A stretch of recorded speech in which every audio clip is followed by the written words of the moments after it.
जल्दी जल्दी। हाँ खाली झूठों के काम करते हो। हाँ खाने के लिए खाली खाते हो। हाँ काम कौन करेंगे? तुम्हारे बाप करेंगे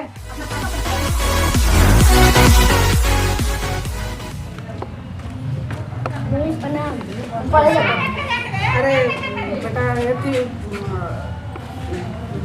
होमवर्क किए हो? हाँ आता अच्छा से स्कूल में जाना, खाना ना खाए हो? हाँ तो अच्छा से पढ़ना लिखना, ठीक है ना? हाँ कपड़ा अच्छा से किए हो? अच्छा से करने का, अच्छा से मन लगा के पढ़ना, ठीक है ना? लो पैसा है ना, जाना अपना कुछ किन के भूख लगेगा तो खा लेना, ठीक है ना? जाओ ध्यान से जाना। मम्मी हमको पढ़ना भेजो ना। अरे तुम क्या करोगे पढ़ के? हाँ तुम घर में काम नहीं करना है? हाँ काम नहीं करना है, चल के झाड़ू लगाओ, काम करो, बोल। करेंगे। हाँ तो जाओ करो। हाँ मारेंगे ना, काम नहीं करना है।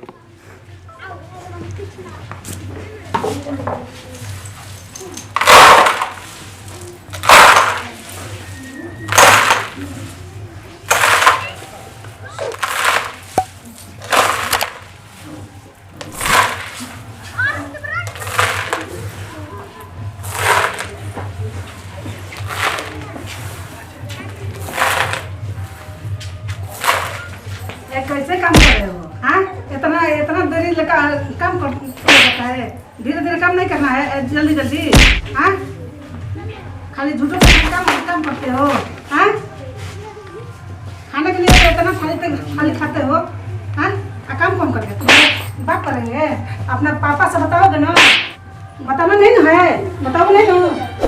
बताओगे ना तो जीभ काट देंगे लोहा से, ठीक है ना? हाँ जल्दी जल्दी करो, वापस से ठीक हो जाएगा। जल्दी करना है।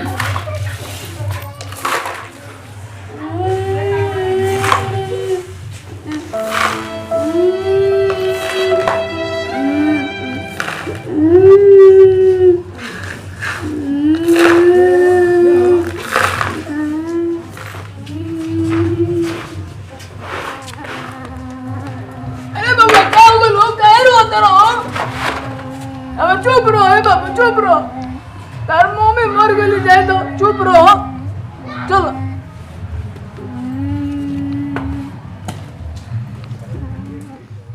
का वो लइकवा के स्कूल ना भेजलू है दवा तो रो तो तुम्हें खाली एकर से काम करवाओ तरू।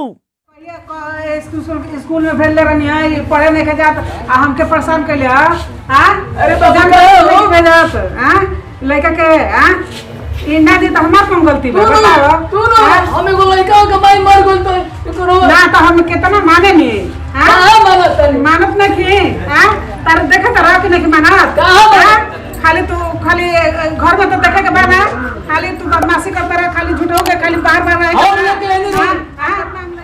पढ़ा नहीं खाता तो हमार कौन गलती बा?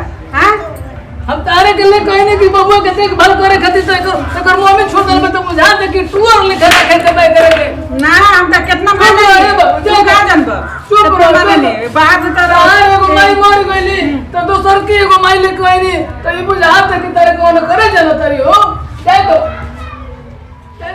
ठीक बताओ।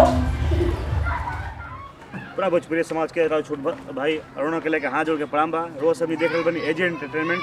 यही तरह हमारे वीडियो का लाइक सब्सक्राइब करते रही, शेयर करते रही ज़्यादा से ज़्यादा।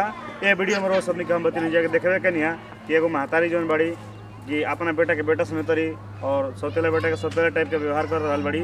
लेकिन हर घर में एगो ऐसा कौन माहौल होला जियाइल बकर जाए के बड़ुआ। अगर वो लड़किया के महतारी नहीं खी तो रुआ के वो जिम्मेदारी सौंपल बड़ुआ तो जिम्मेदारी से मारे के बड़ुआ बेटा की तरह महतारी की तरह उनका सेवा करे के बड़ुआ।